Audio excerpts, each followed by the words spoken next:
Hello students, in the previous lecture we started the chapter Democratic Rights. In the beginning we studied 3 stories under which the people in different areas of the world were not given rights and were treated badly because either they belonged to a different community than the majority community, or some people were in more power than them, or they were too weak to defend themselves. In the same reference, we studied in our constitution what are the rights provided to the citizen of our country. We defined the term rights as reasonable claims of persons recognized by society and sanctioned by law. We started the laws which give in our constitution the rights, the fundamental rights to the citizen. Rights to equality and right to freedom has been covered by us.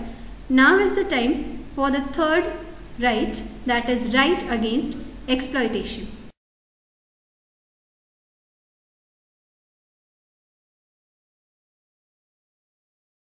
In the previous 2 rights we studied about that the people are given the rights to be treated equally in the society and given the rights to function freely in the society and enjoy the liberty that they have.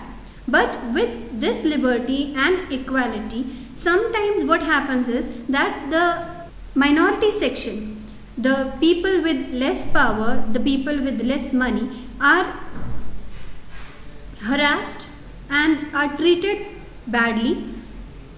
Against this, the right against exploitation is provided. This right prevents the exploitation of the weaker sections of the society.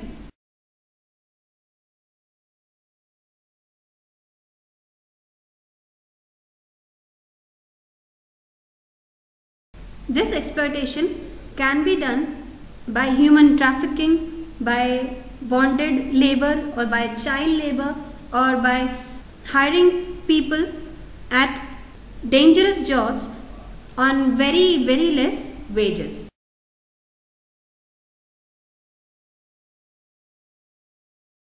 Human trafficking is one of the most worst activities conducted by human beings.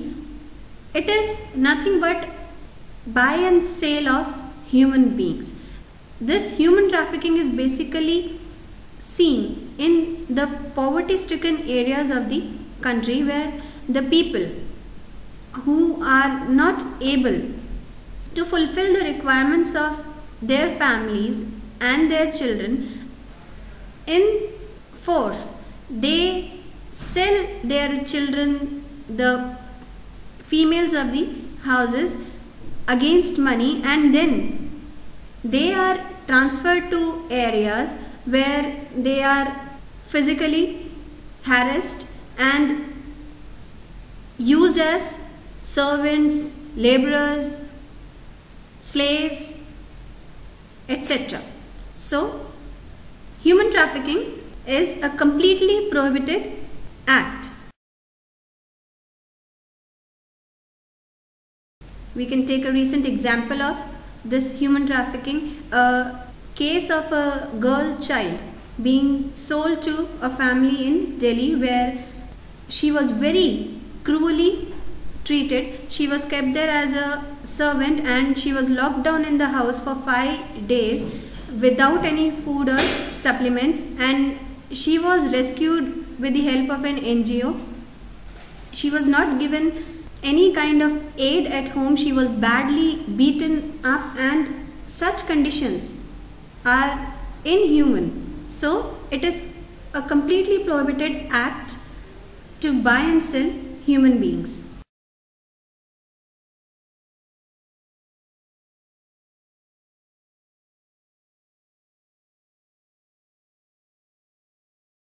Another very important exploitation which is witnessed in our country, and it's been happening in our country since ancient time, that the poor were employed in some landlord's house and they were not given wages against their work. This was usually done because maybe the farmers, they took a loan earlier and they were not able to pay it back. So the landlords, the zamindars, they usually made them work in their household fields or in their houses as bonded laborers.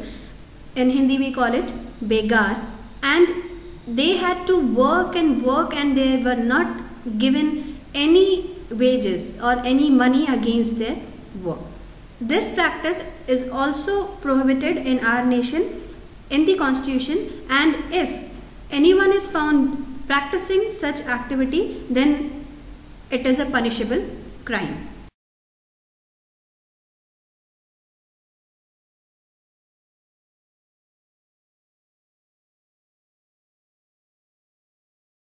In the same reference, child labor is also a very common activity which is practiced in our country. Usually it is seen in the areas where there are factories or there are rich vicinities where the people hire these child laborers as their housemaids or house servants, or they are forced to work in factories in dangerous conditions.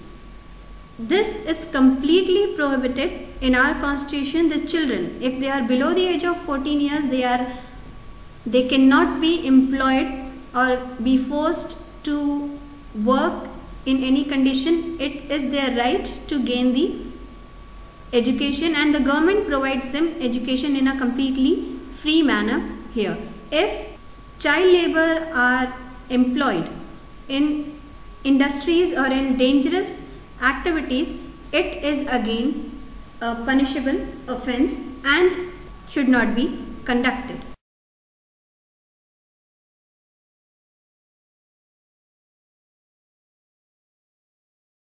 So, with this fundamental right, the government protects those people who are in no condition to protect themselves or are on the verge of getting exploited because of the poverty or because of their weak social condition. The next right, the next fundamental right we will study is the right to freedom of religion, which is something unique that our constitution provides in our nation, which is not seen in many of the nations in the world till today.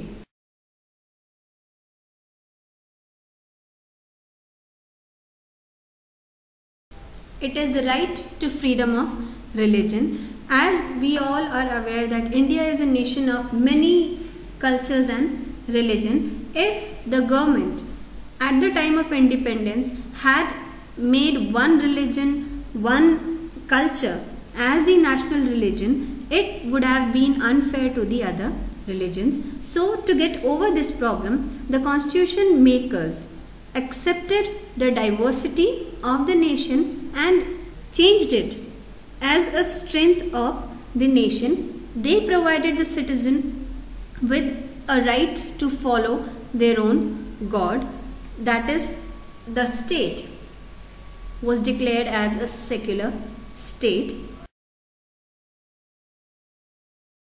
If we are to define secular state, it is a state which does not establish any one religion as an official religion. With state here we are referring to the country.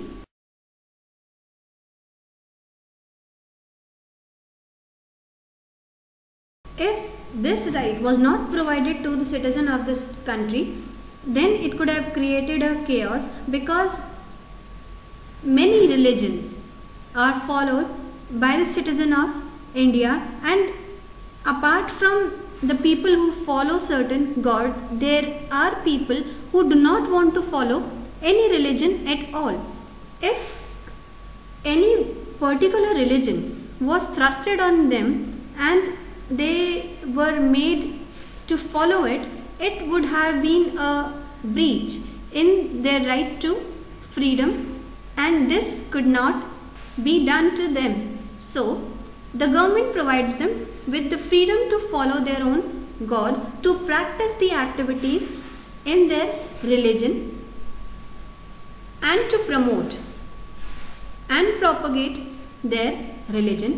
For this, although the government does not officially gives any particular religion any special treatment, but they give them the liberty to follow the religion of their choice, the practices of their religion.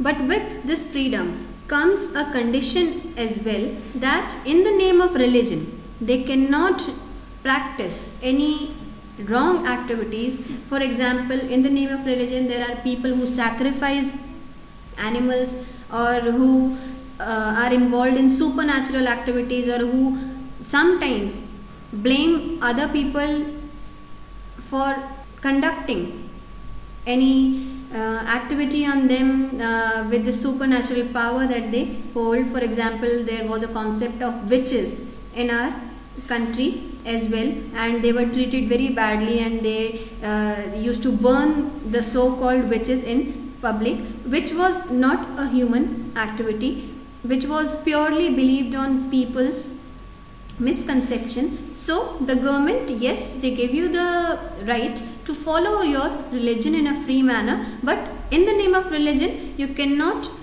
perform activities which are breaching, which are taking over the rights of other animals and human beings.